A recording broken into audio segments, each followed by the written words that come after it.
Un vertice voluto dal prefetto di Pordenone su richiesta del sindaco di Caneva per comprendere i problemi e la portata del meschio, soprattutto per avere un protocollo simile di procedure di intervento. Tavolo tecnico che sarà replicato il 5 agosto prossimo, ma intanto un primo risultato è stato raggiunto. Però prima ci deve essere un'analisi puntuale che si farà già la prossima settimana sulle portate per capire anche i dimensionamenti dei fenomeni, per capire poi successivamente quali sono le ulteriori procedure che possono essere messe in campo automaticamente, compreso un lavoro importante di pluviometri che nel corso del 2025 la Regione Veneto riuscirà comunque ad installare. E poi seguiranno le opere infrastrutturali per mettere in sicurezza i cittadini come bacini di laminazione. Questo tipo di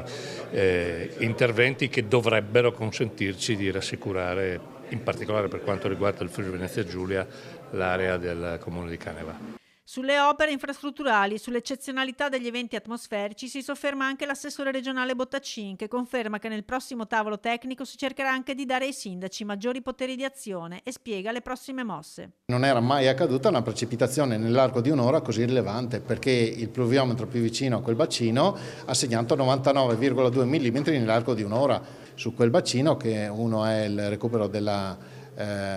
ex cava Merotto, quindi adeguando le opere di presa, impermeabilizza, insomma con una serie di interventi, e questo riguarda in modo particolare il Meschio, ma anche un ulteriore bacino di laminazione alla confluenza del Friga e del Carron, che consente appunto di limitare i colmi di piena di questi due corsi d'acqua, che sono quelli che hanno messo in difficoltà il Meschio nell'ultimo evento. La Regione Veneto ha ancora 2 miliardi di euro da investire nelle infrastrutture, ma si augura che venga concesso lo stato di calamità per derogare a molti degli interventi necessari. Genio Civile e società di gestione ora si ritroveranno la prossima settimana per attivare le soluzioni più immediate. Per esempio l'installazione di un pluviometro, di un